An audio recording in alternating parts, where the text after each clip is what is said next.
So how many days a week are you out in the field as opposed to in front of a computer? It's not what you think. Like, I wish I could go out, take photos every day, but that's not, no, I go out, I like to get out twice a week. Definitely 100% once, but twice a week if I can. And then everything else is at the computer. Yeah, that's the reality.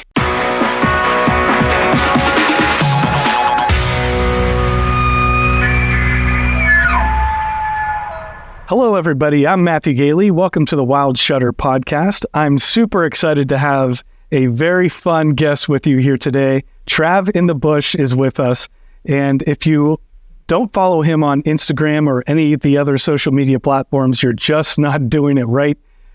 Travis provides incredible photography along with very helpful tips for photographing wildlife. So I'm excited today to talk to him about his journey in wildlife photography. So welcome, Travis. Oh, thank you, Matthew. Thanks for having me. I'm super excited to be here. So Travis, where are you coming from? I live on Vancouver Island, so I live right in Victoria up in Canada. Awesome. How about yourself? So I'm in Pennsylvania. Yeah. Okay. I'm originally from London, Ontario. So I think we're pretty close, just across. Yeah. I forget which lake that is. Yeah. Yeah. So, but now you're on the other side. Yeah, now I'm out west. Tell us a little bit about how you got started in wildlife photography, where this passion came from. Yeah, so a friend of mine and I went and did a little road trip down to Washington, D.C., and it was at the Smithsonian Museums where it all started. They had a big Nat Geo section. Walked in there, and I just kind of thought to myself, like, what do you have to do? What do you have to do to get in here? Like, I just love the photography, and that's kind of how it started. And then about 6 months later, I bought a Nikon D3400. And I remember thinking I knew something about, I was like, I've done my research. I'm going to buy my first camera. And I remember being so disappointed that the kit lens only didn't zoom in. I was so upset. I learned that there was different focal lengths and different lenses. I knew absolutely nothing, but I knew I wanted to try it. And then it slowly grew from there. I ended up for 5 years, I worked as a multi-day hiking and sea kayaking dog sledding guide. Oh, wow. So I'm originally from Ontario, and then I moved out west for the job for the hiking and sea kayaking, and then I went back to Ontario every winter for dog sledding. And it was during that time where I always had my camera with me. I was taking shots out on trips because I was in pretty cool locations, and then the wildlife just continued to inspire me, especially on those hiking trips where it's a lot of the hikes I did were along the coast of Vancouver Island. So you got black bears, you got whales all over the place, and bald eagles. That's kind of where slowly started to move more toward birds. But yeah, that was the journey, was from that museum to my work and then into content creation. Wow, that's awesome. So how long have you been photographing wildlife? When was that Smithsonian trip? Maybe I'll ask. 6 or 7 years ago. Okay. But then I say very much a hobbyist for the first 5 years, nothing serious, just really enjoyed it. And I'd say the last 2 or 3 is when I really take it seriously. Yeah. Yeah. So Vancouver Island, it sounds like, from what I've seen of Vancouver Island, it's just crawling with critters to photograph. Am I right? Oh yeah. Very, very much so. It's a very wild place. No matter where you go, even I moved to the big city of Victoria 2 years ago, and I thought to myself, because I used to live kind of more up the island where it was more wild.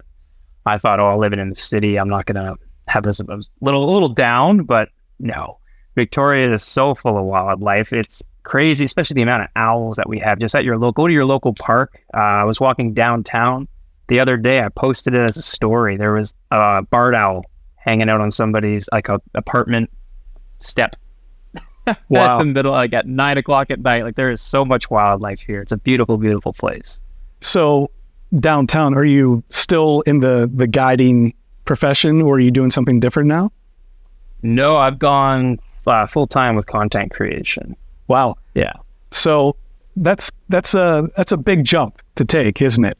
Oh yeah. Yeah, I know. We'll get into it, just how the ups and downs. I did recently take, I did go and work a 9 to 5 during this time that I've been full-time content creator, just to a whole bunch of things, so the imposter syndrome, scarcity mindset, and just how to really grow your own, because it's a business, right? So how to grow your own business and things like that. So the main learning curve of learning that content creation, social media photography, and business are two totally different things, two totally different skill sets. Mm-hmm. Yeah, absolutely. Everyone looks at YouTube or looks at Instagram or TikTok and they think that I want to do that. That it just seems so simple, right? But there's so many elements that go into it. And I know that you took a little bit of a break at one point from Instagram. And what did you find as you were making that adjustment from having a 9-to-5, still making content, but then going full time? What was that break all about? And, you know, what did you find to be the biggest challenge whenever you did that? Good question. So the main reason I took that break, I just gotten a couple brand deals and I was starting to get some footing, and it was kind of, I grew too quickly and didn't have a solid enough foundation was the main culprit there. And then the scarcity mindset of, you know, when's that next contract going to come? How actually do I make money with this? How do I do taxes? How do I it just kind of burned me out, just kind of exploded. And I'm like, you know what? The guiding career, it's a different lifestyle. I never actually worked a 9-to-5. So I just went and picked up, got into the trades for 6 months I wanted to see. I wanted to give everything up. There was actually a couple of weeks where I left a phone at a friend's up island, and I just, no phone, no nothing. And just took an absolute total break from it and wanted to see if that was maybe a route I'd want to go. Maybe this isn't for me. Maybe I'm not cut out for it. But then there was one point, so the last few years, I put out tons and tons of content. And something I learned from it is you don't know who's watching.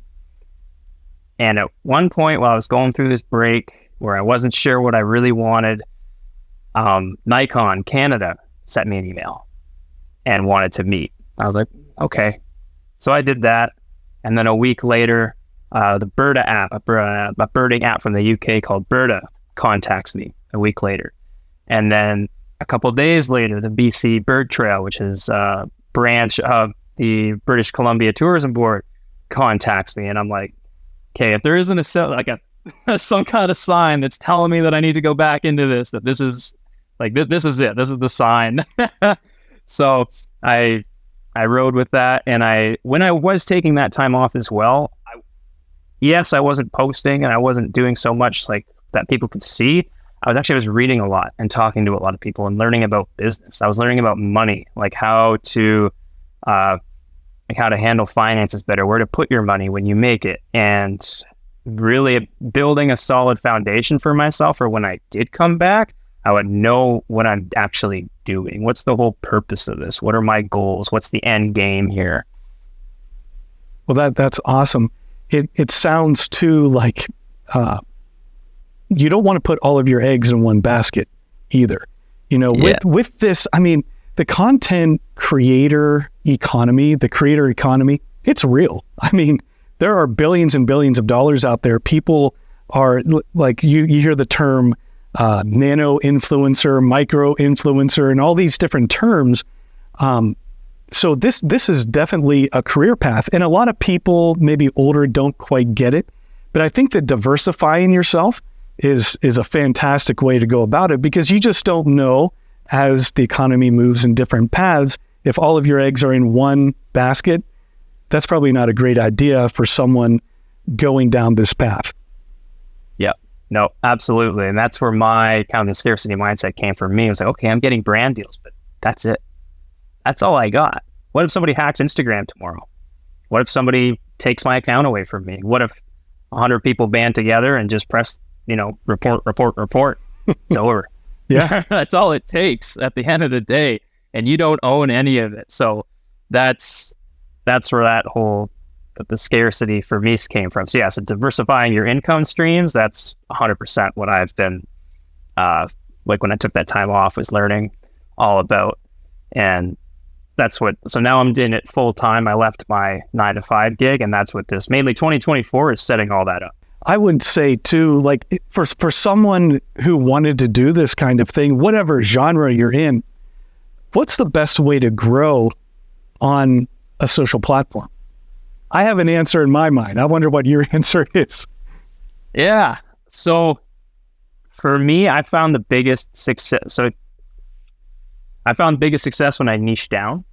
Like, I do really love birds, but I also chose birds because I knew like wildlife is very broad, and I wanted something that could connect to everybody. No matter where you are in the world, you can walk outside, you can see a bird. So my advice would be niche down. And an example of this was with that BC Bird Trail. The only reason I got the collaboration with them the first time was because the city reached out and said, hey, to their marketing team, and said, we're looking for an influencer that does birding, bird photography, and lives on Vancouver Island. Wow. And they were like, great, you got one choice. So niche down as much as you can. And then the biggest thing is provide value. Provide value, and no matter what you're doing. So with me, I create relatable, it's like funny content. And for me, I create that content because I know it's going to go viral and I know it's going to do well. And that brings people in. And then my tips, they'll do okay, but they're not what's going to get, the 10 million views and things like that. But that's to keep people engaged. And that's where my value is provided. So I'm going to make you laugh, but then I'm also going to teach you something.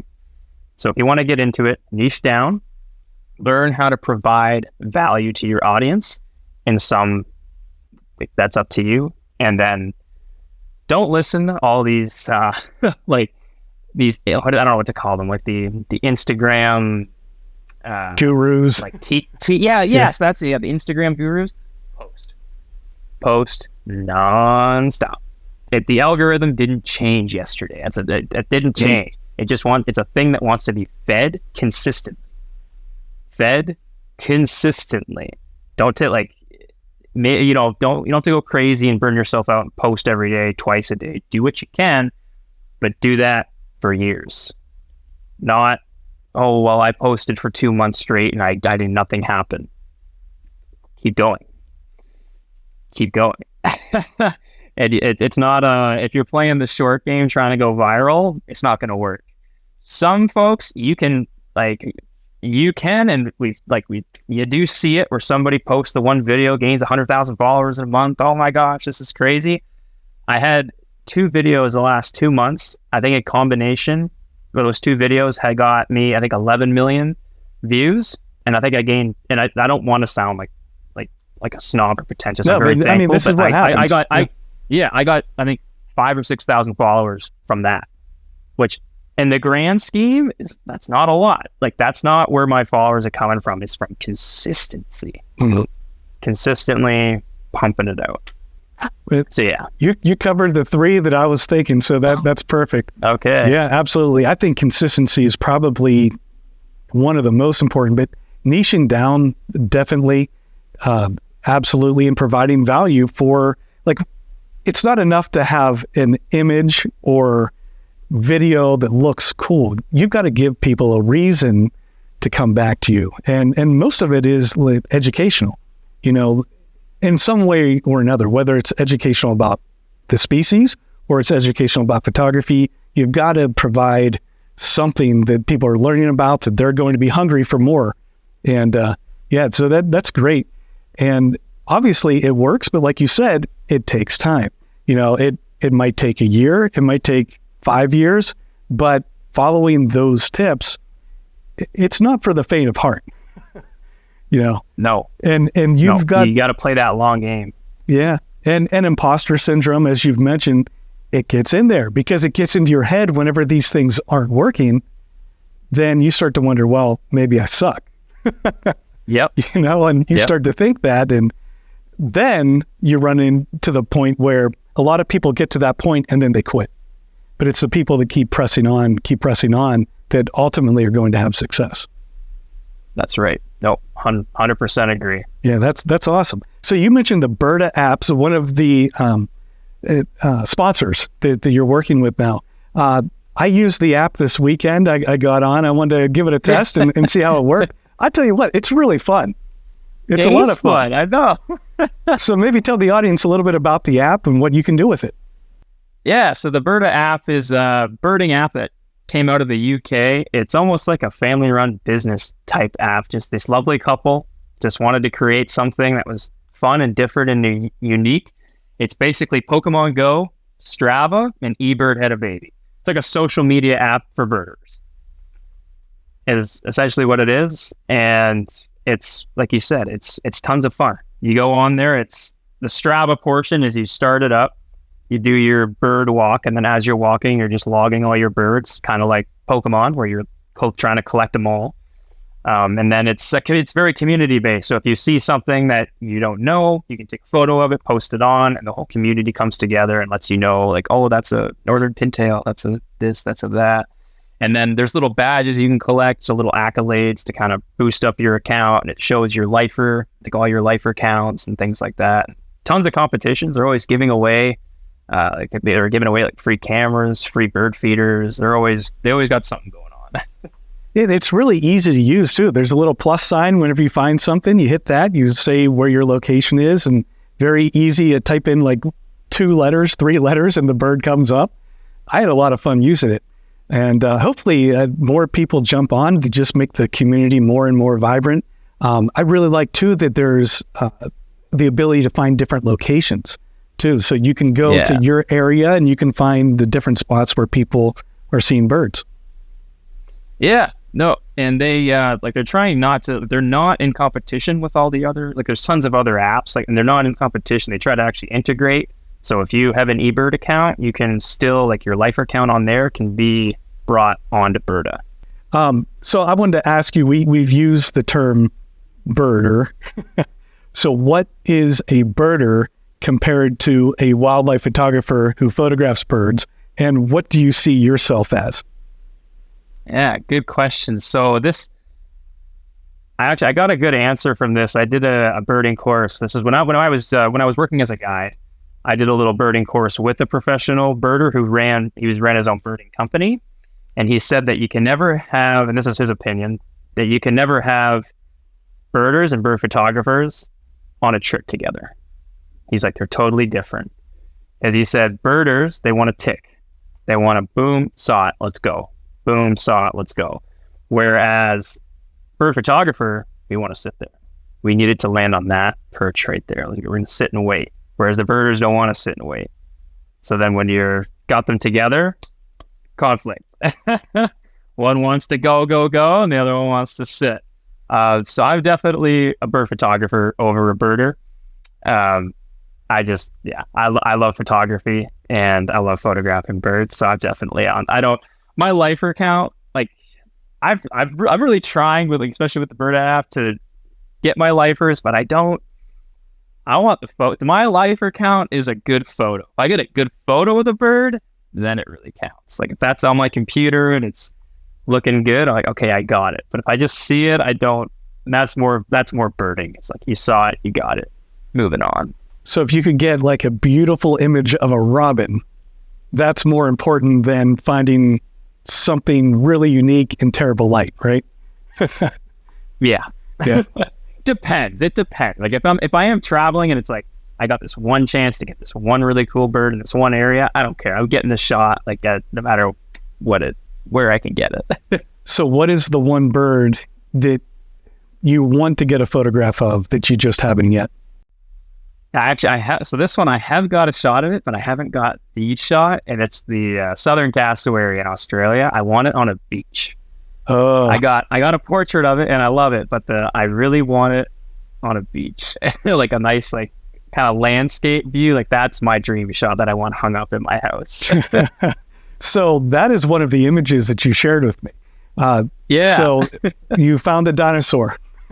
I did. It's my favorite bird, and I shared it with you because it was quite the journey to get it. And I was looking over just recently the settings that I was using when I took it, and I was just shaking my head. I was like, I know why I did what I did in the moment, but really showed me like, wow, I was just super like I just wasn't thinking. I was just so excited to have the chance to even see it because they're endangered and there's not many, like there's 4,000 of them left and they're only in this one little area in Australia.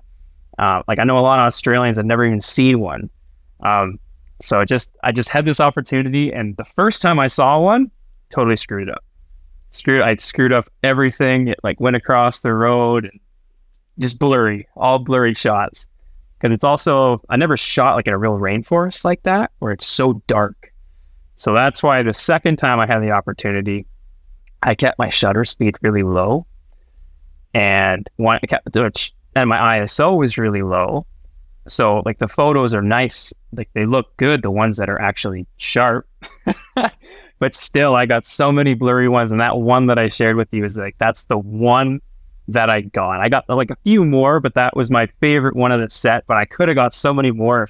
Like my ISO was so low. I was shooting at like 100, 200. It was like, why? I was just kicking myself. I was like, man, you could have gone up to 3,200, 1,600 and had a shutter, like an appropriate shutter speed and got tons of great photos. But no, for some reason, I was just excited. My mind just went, it's dark, and this has to look perfect. 100 ISO, no excuse, 100.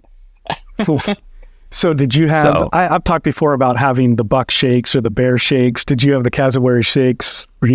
Oh yeah. The adrenaline's just going, right? Oh, big time. And I had gotten out of the car and I was shooting it, and like they're such an intimidating bird. Oh. and it just kept coming and kept coming to the point I actually had to like rush back into the car because it wasn't scared. It didn't care. I'm like, oh, this is getting a little close, and they're quick. They're pretty intense with that helmet on the top there, that spike, whatever you want to call it. And oh yeah, I hear they can really kick too. They can, yeah. They one of their toes is a giant dagger, almost like a raptor. Like it's pretty. Wow.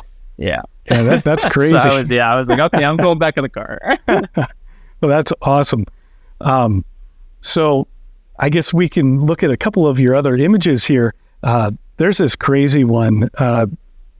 Is it a sea lion that I'm looking at here jumping out of the water? Yeah. Okay, so tell me about this image. Yeah, so that image, I shared that one because that's the most recent image that just went viral. And it's just, I love it because it's this, the seagull just, I put online on the video that the seagull ruined it, but it was actually, I think I just got my camera, like my first like real camera. Like I said, I had bought in like the D3400 and messed around for a couple of years, but this was like my first big purchase where I just bought my D7500, my first big telephoto lens, and I went out on the water and I had noticed that the sea lions were coming up with the salmon. And is this Vancouver Island? Yeah, it's Vancouver Island. Yeah. And I had seen that the one had come up and I couldn't get it in focus, so I actually switched to manual focus and just tried my best, and it came up not in the right spot, but it was perfect for that little seagull. So I had put like in the video for social media that, oh, the seagull ruined it. It was actually me. I knew it was going to pop up. It was like playing whack-a-mole. I just knew it was going to come up somewhere. And yeah, and then that's what ended up happening. But I still love the photo. I think it's hilarious. Well, yeah. And I think the fact that it's focused on the seagull, I didn't know that was accidental. I love that it's focused on him. And he's like, what just happened here? That's great stuff. So whenever you can capture an image that tells a story like that, you could have just the sea lion in the shot, but because that seagull, it just tells a compelling story. And that's why that image would go viral. Yeah. No, I love it. And I've had it for years. And it's definitely one of those ones where at the moment you're like, oh man, like I missed the shot. But I know a lot of people don't like to delete their photos for this reason, because then you go back and you're like, you know what? That's hilarious. Absolutely. So speaking of, telling a story and hilarious, how about the elk image that you shared? Yeah. So that one has a story that just keeps on keeps on going. So when I first went and took that shot, there's a little town here on the island where, like, it's this really, really tiny town, but it's known for its elk. And kind of the humans and the elk live together, and they're very, very passionate about their local elk. Well, I went there and I shot this elk on the road, and I noticed that it had like a big piece of fence, like somebody's fence, big piece of its fence and its antler. And, I was like, oh, it's too bad, like, human interference and all that. Well, I took that shot a few years ago, and then a year or two after that, when I was still guiding, I had a woman on a trip with me who was a local here on Vancouver Island, and I told her about this shot, and she went, "Oh, you got a shot of Mr. Hollywood." I went, "What?" She goes, "Yeah, like he had stuff in it, like a male, big antlers, had something in his head." I'm like, "Yeah." She goes, "Oh, that elk is famous." I went, "Really?" She goes, "Oh yeah, in that town, everybody knows who Mr. Hollywood is." He goes, he loves getting things stuck in his antlers. I was like, I was like, really? She's like, no. Like, they're like what do you call, like, what are the folks? And they're like animal control. Like, they don't even bother with them anymore. They're like, every time they take something out, he goes on a mission to get things stuck back in it on purpose. I was like, oh, okay. I took her word with kind of a grain of salt. Like, maybe yes, no. Well, I went back to that location just last year, and early in the morning, I was out taking shots in this little town, and a woman comes and pulls up in a car and goes, "Who are you?" Like, Travis, who are you? She's like, oh, are you? You're just a photographer? Oh, okay. No worries. She's like, "What are you shooting?" I'm like, "Oh, I'm just." She's like, "Are you here to shoot Mr. Hollywood?"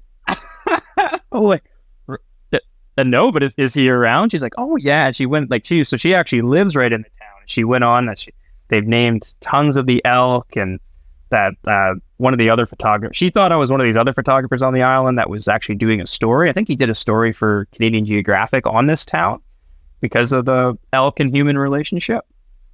But no, she went on. She's like, "Oh yeah," and she again. So somebody else to tell me that no, Mr. Hollywood loves getting things stuck in his antlers. So kind of to solidify that, no, this is true. This elk just likes it. Wow. Just so weird. Yeah, well, I mean, it definitely would catch the attention of the ladies with that hanging down from his antlers. Yeah, so. That's true. It looks unique. Yeah, absolutely. That's pretty interesting. So I have a couple like rapid fire questions for you, just to get to know you a little bit better here. So are you a Mac or a PC guy? Nah. Mac, okay. Favorite favorite camera brand? I gave away mine. Nikon. And you know what? I say it all the time. Who cares? People make a big deal about it sometimes, but honestly, that's the route that I went down to begin with. So that's what I'm stuck with. And that's what I think. You just pick one. Yeah. Just pick one at the end of the day. I think the argument's funny. Like, just pick the one that's best for whatever you're doing and whatever your budget can afford. Absolutely. Yep. Favorite TV show? Lost. Or 3, Oh, I don't know. Right off the top of my head. Can we come back to that one? Yeah, we'll come back to that. I don't know. So let's do music then. What okay. genre, or whatever way you want to take. Country and classic rock are my number ones. That's for sure. That's good. Yeah, I like country. I like classic rock. That's good stuff. Yeah. Yep, good. Pineapple on your pizza? Yes or no? I have a hard time with that because I'm like an in between on that one. Am I gonna order Hawaiian pizza? No. But if you give me a Hawaiian pizza, I'm going to eat it. It's still good. So I guess I'm going to say yes. Okay. But am I going to go out of my way to get it? No. People make such a big deal about that too. I know. I don't get it. I don't get it either. Like, it's fine. I don't hate it, but I don't love it. Right. Morning person or night owl? Morning, 100%. Always been that way? Always, yeah. Would you rather photograph in the morning as opposed to the evening, or doesn't it make a difference? Depends the time of year. Like right now you can sleep in. Like we get pretty dark winters here. But then in the summer, I can't stand it. Like it gets light. The sun comes up at 4:30. I'm like, no, I'm not doing it. Yeah, you got to so get up. I'll do evening. Okay, so as a wildlife photographer, would you rather have the ability, now listen to this, would you rather have the ability to be invisible or teleport to any location? Teleport to any location. Yeah, that's what I'm going with. There's so many places I want to visit. Yeah. I'm the same way. Then you could wake up later and just get there right away too. That's right. So TV show, did you think of one yet? Hi. Are you a comedy guy or a drama guy? Definitely more drama. Yeah. Yeah, more drama guy for sure. So I'm trying to think of a drama that I like. So I'm a huge fan of The Office. Just love The Office. Oh, okay. Yeah. No, I love, The Office is fantastic. I've seen it probably 20 times the whole way through. It's ridiculous. I just haven't watched a lot of TV. Like, I used to be huge into it. Like I could do like favorite movie, like The Lord of the Rings are my favorite. Yeah. I could do movies. Let's do movies. Let's do movies then. TV show. Let's do movies. Yeah, so definitely The Lord of the Rings trilogy. I'll put that all into one. And then my number one favorite, and I wouldn't be here without this movie. Like there would be no Trav in the Bush if it wasn't for Jeremiah Johnson. That's my number one favorite. 1972, Robert Redford. Yeah. Mountain Man. So how old of a guy are you, if I can ask then? 1972? Yeah. I'm 29. 29. Okay. Yeah, I always have 29. to do the math to figure out how old I am. So you're pretty young. You've been at this for, you said, about 7 years, and it's fantastic how, as time moves on, technology keeps getting better. And I feel like as photographers, what we're able to capture whenever you first started 7 years ago to now, the technology, it's almost hard to get a bad shot. It's crazy. I know. It's just getting better and better. I started with that D3400 and like now I'm using the Z6 II, and it's a wild difference. I actually went and picked up on Facebook Marketplace a Nikon D50 from the early 2000s just for fun. I just want to see what it's like, and wow. Yeah. That's cool. So I know like a lot of your tips are for beginning photographers. So for someone who's just getting into it, what's a really good tip for them to consider to get started in wildlife photography? This is a tip that a lot of people, like whenever I post about it, I get a lot of people don't really like to hear it, but this is just my own personal experience, because I started with a D3400 and a 100-300, and you're going to use it and be happy for a month or two, and then you're not going to be capturing what you like. So with the beginner, I highly recommend, like, you can totally like get a like the 24 cameras that came out in like 2014, like the D750 and things like that. Like, go pick up a used one of those for cheap, but then get a big telephoto lens. It'll make you so much happier. You get that. The way I think of it is like getting somebody into exercise. Or if somebody has not ever exercised, are you going to say like, hey, we're going to go sprinting tomorrow for hours. We're going to go do the hardest workout you've ever done. To me, that's like buying a 70-300. Yes, you can get the good shots, but like, is it going to make you come back tomorrow? Is it going to make you come and get the reps and continue this? No, because you're not, like, you've started too difficult. Whereas I think if you invest, put the money, get a nice 500, 400, 600, something that's just more, that's going to make you happier, and get the shots that you're actually wanting. Because when you're first starting, you want to get close. You're not looking to get creative and pull back and get the environment shot. Like when I first started, I want to get as close as I could. I want to get portrait shots. And so that's just my own personal experience. If you're just starting out, go a bit cheaper on the camera, look at that kind of 2014 and onwards range, and pick it up for $500, but then go for that, like the Sigma 150 to 600, Nikon 200 to 500. Do that. And unless if you can afford it, go mirrorless, get the latest and greatest that you can, because you are going to want to upgrade and you're going to spend more money. You're going to spend more money in the long run, not getting exactly what you want versus the other way. Yeah. Wow, that's a great tip. I just got, I pre-ordered it and it finally came just recently, the Canon 200 to 800.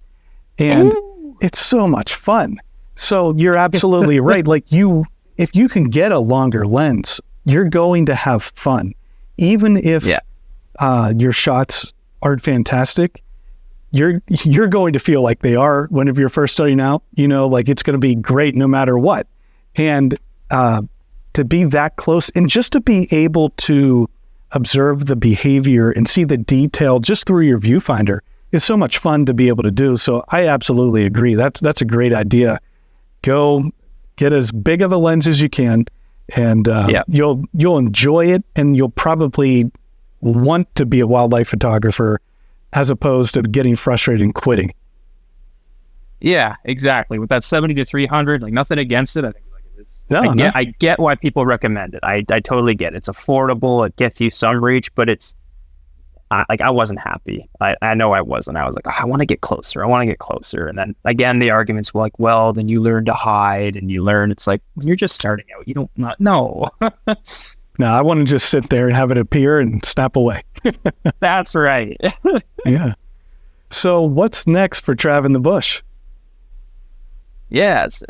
So this year I have a couple sponsors and campaigns kind of lined up and ready to go. And then the big thing that I want is I want to combine my old passion, which was guiding, and now combine what I'm doing. So that's the next step. Is this year is getting tours to come out.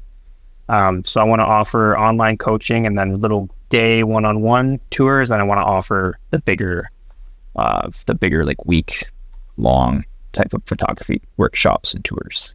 Wow, that's fantastic. Yeah, probably a lot goes into planning that and insurance and all those business things, right? Yeah, all the stuff they don't tell you about. Yeah. Yeah, that's the goals for this year, and then to keep like the content creation, to keep that going, because I love it. It's a lot of fun. So how many days a week are you out in the field as opposed to in front of a computer? Or I guess maybe percentage of time.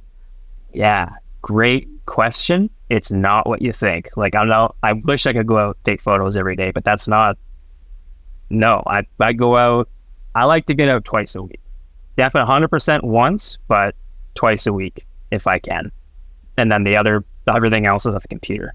Yeah, that's the reality, right? Yeah, you had a short on not too long ago where your camera was sitting, I think, on a table, and it kept basically calling you, but you're at your computer. Yeah, yeah, that's what it's like. And even sometimes when I'm going out, I have to like flip a switch. That am I going out to get photos just to, for fun? Like today, I'm just going out to get photos and nothing. Or is today content creation day, where I'm going out and I found that I can't do both. I have to actually like flip the switch. Like today is I'm filming myself, the camera up, or I'm doing like all things that I'm going to be posting. And then if I'm just going out to take, today is just a strict photo day, then it is just a strict photo day. I'll probably use that for content, but it's also just like today I'm learning and shooting for myself. So whenever you are making a reel and you're the subject, are you recording that yourself, or do you have someone else helping you? It's all me. Yeah. Yep. Honestly, I prefer that. I feel awkward whenever someone else is there. I'd rather make a fool out of myself by myself. Yeah. For me, it's more like I know where I want the camera. I know how I want it to look, and it's hard to like. I think it works if you have like if I get to a point where I have somebody for hire, then it's okay, because then you have that chemistry built, but it's hard to get somebody else to have that chemistry. I usually go out to shoot by myself. I don't know about you, but I kind of like that. This weekend I had just a moment. We had like an hour or two, and my wife went out with me, which she rarely does locally. Like, we'll go on a big trip together. And I asked her to record a couple clips of me. I don't know if I'll do that again. So, yeah, I'll just do it myself. Hopefully she doesn't hear this part of the interview. She doesn't watch what I do anyway, so. But it's all good. It's fun. Yeah. No, I prefer going out myself as well, but I actually have recently I've been trying to get out of that a little bit, because I just, I guess I should have said too when I was telling if somebody was getting started out, and that would be to network. That's something that I haven't done and need to do a lot more of. So I have been trying to go out with, it's always one other person. Like, if you're going to shoot wildlife, I don't want like 4 of us. No. I think one other person, 3's getting to a crowd, especially if you're just going out like for 4 shots. And which, a workshop then, that's just totally different, because that's not your images. You're helping other people get images. Yeah. So, and do you want to keep your workshop small, or, what are you looking to do with that? Very small. Like, I want 4 people max. I would prefer smaller even than that, but that's 1 to 4 will be the ratio. If I have another guide with me, we can do more, but I always want it to be very, very small. I don't want to be taking like groups of like 20 out and things like that. Yeah. Real small, and preferably one-on-ones as much as possible. So I know you said that you do coaching, and people can reach out to you how to get in touch and maybe improve their photography skills. People have just emailed me, and I've taken them out. It's really nice. Just they just shot me like, hey, shot in the dark. Like, I don't know if you'll ever say yes. I'm like, yeah, sure, let's do it. Yeah, so just email. But right now is getting the website all hooked up, and I'm already like getting insurance and waivers done as we speak. So nothing is 100% finalized, but as of right now, it's just been little emails. And then I will have a website that'll have everything that you simple, easy, click. So that's great. So in the meantime, people can follow you on Instagram. Is that your preferred social media platform right now? Yeah, it's my preferred. I've slowly started to build up my TikTok again now that I've got full time and I got the time, and I have like a whole bank of reels. I'm able to just like pump them out on TikTok. So Instagram or TikTok, but the main will always be Instagram. Okay, so we can reach out to Trav there, and he's just a fantastic guy. His personality on Instagram, if you aren't following him there, you will definitely laugh, and you will learn something as well. So definitely check him out there, and so many helpful tips. I watch those videos, and you just do a great job demonstrating like a problem and then a solution for that problem. So really appreciate what you're doing. Oh, thank you, Matthew. I really appreciate that. That's awesome. As a video guy too, the first time I remember seeing you, I was like, man, this guy has really good audio. Oh, so that's actually something I got to fix. Then I'll talk to you after, because I started to do my little studio in here, and like the audio is so echoey. It's something I got to fix, but well, yeah, no, but trying. the reels, it always sounds crystal clear. So it's awesome. Yeah. So I thank you so much for joining us, Trav. I've been a big fan of yours for a long time, so it's great to make this connection, be able to talk to you. Like I said, I am kind of a loner whenever it comes to wildlife photography, but I enjoy talking to wildlife photographers and hearing about their experiences and this business path that you're going down with this. Fantastic stuff. I wish you all the luck in the world. Oh, thank you, Matthew, and same to you. Many thanks to Travis for taking the time out to be on the Wild Shutter podcast today. Be sure to follow him on Instagram. You'll love his humor, his very helpful tips, and his fantastic photography. What are you shooting? We'd love to know. The Wild Shutter podcast community is on Facebook. We have a Facebook group, and you can submit your pictures to that group and share them with our community. We'd love to see what you're shooting. Thank you so much for listening and watching today. Until next time, get out there and shoot.